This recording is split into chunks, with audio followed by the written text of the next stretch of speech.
Elon Musk is stepping back from his government work. A new poll showed that Americans are confused about the measles vaccine. And wild chimps were caught on camera having a booze-fueled feast. That's some of what we'll get to on The 7 from The Washington Post. I'm Rennie Svirnovsky, in for Hannah Jewell. It's Wednesday, April 23rd. Let's get you caught up with today's 7 stories.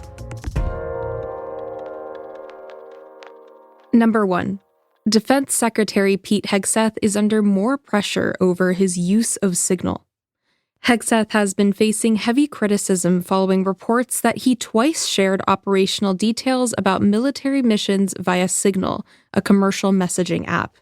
Yesterday, he lashed out in a Fox News interview, blaming the reports on people who have leaked information to the media. So once a leaker, always a leaker. Often a leaker. And so we looked for leakers because we take it very seriously. And we will do the investigation. Right. And if those people are exonerated, fantastic. We don't think, based on what we understand, that it's going to be a good day for a number of those individuals because of what was found in the investigation. So if they want to keep leaking and pushing and peddling things that try to sabotage the president's agenda, that's unfortunate. Democrats have amplified their calls for Hegseth's removal, following a report in the New York Times that Hegseth used a Signal chat with his wife, brother, and personal lawyer to discuss military plans. President Donald Trump has stood by Hegseth, echoing his claims that, quote, disgruntled employees were responsible for the stories. Republican lawmakers have largely followed Trump's lead in public comments. But in private, many Republican lawmakers are said to have misgivings about Hegseth's ability to lead the Defense Department.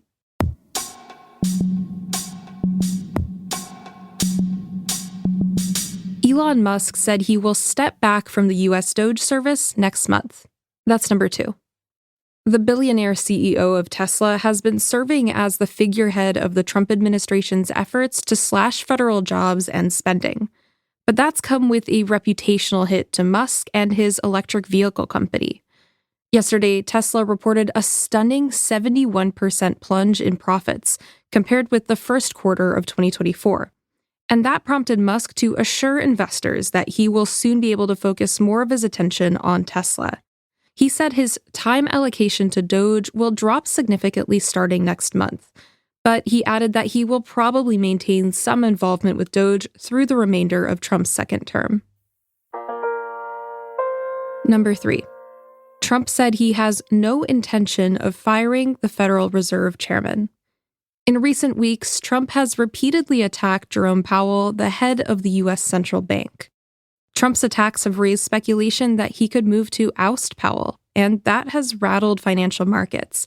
But yesterday, Trump shifted his tone. Here's what he said when reporters asked about Powell. No, I have no intention of firing him. I would like to see him be a little more active in terms of his idea to lower interest rates. This is a perfect time to lower interest rates. If he doesn't, is it the end? No, it's not. But it would be good timing. It could have taken place earlier. But no, I have no intention to fire him. U.S. stock futures and the dollar rose after Trump's comments last night. But the longer-term economic outlook still doesn't look great. Yesterday, experts from the International Monetary Fund said that Trump's tariffs will be a drag on global economic growth this year.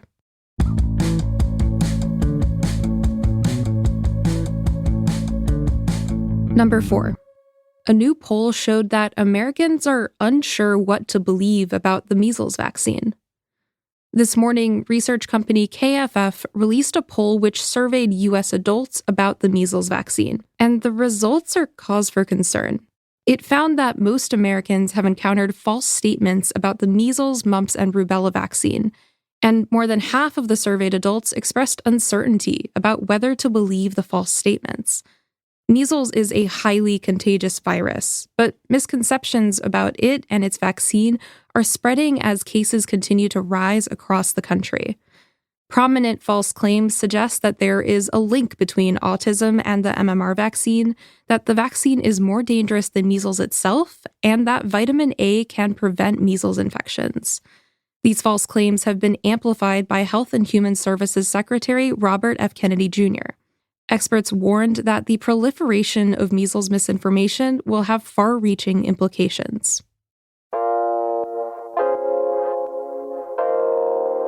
Sarah Palin has once again lost her defamation trial against the New York Times. That's number 5. It's a fight she's been hashing out for the better part of a decade, stemming from a 2017 editorial that falsely suggested that there was a link between Palin's Political Action Committee and the 2011 shooting of former Democratic Congresswoman Gabrielle Giffords. The Times has repeatedly called it a mistake, one that it corrected. Palin, the former Republican governor of Alaska and 2008 vice presidential nominee, said it met the legal standard for defamation. But on Tuesday afternoon, a Manhattan jury sided with the Times. It found that the Times did not act with actual malice, the legal standard that public officials and celebrities need to win in court. This is the second time that the Times has prevailed in a jury trial over the exact same issue. The first time was in 2022.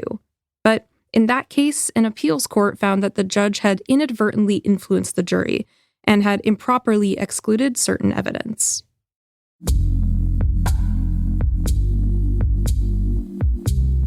Number 6. Some U.S. cities are more tree-friendly than others. Researchers at the Arbor Day Foundation, the U.S. Forest Service, and forestry consultancy Planet Geo have mapped tree cover across all urban areas in the U.S. using aerial imagery and artificial intelligence. Their computer model analyzes patterns in color, shape, or shadowing to detect tree crowns and allow us to see what the most forested places in the U.S. have in common. Research suggests that the more trees are planted in a neighborhood, the longer people live. They can prevent hundreds of heat deaths per year and reduce the need for air conditioning. You can look up how your city compares to others using the link in our show notes. DC is an unusually green city. Together with its sprawling suburbs, it has just under 40% tree cover, much more than most urban areas in the mid-Atlantic.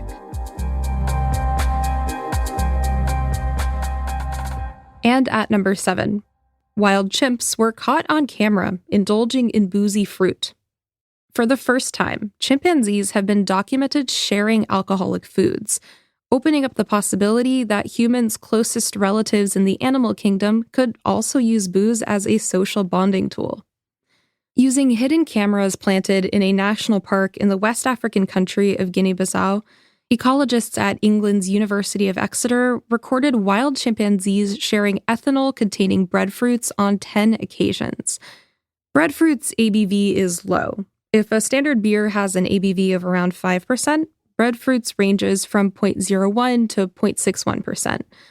But for chimpanzees, 60 to 85% of their diet is fruit. And if all that fruit contains even small amounts of alcohol, that adds up. Beyond being hilarious, the research backs up the aptly named drunken monkey hypothesis, a scientific theory that our ability to metabolize alcohol could serve some kind of evolutionary purpose. All right, you are all caught up. But this is a perfect morning to remind you that we have a newsletter. Today, that's where you can see a video of the chimpanzees, and you can check to see how much tree cover your city has. You can have the 7 morning briefing delivered to your inbox early every weekday morning. All you have to do is sign up. And it's free. Just hit the link in our show notes. I'm Rennie Svirnovsky. I'll meet you back here tomorrow.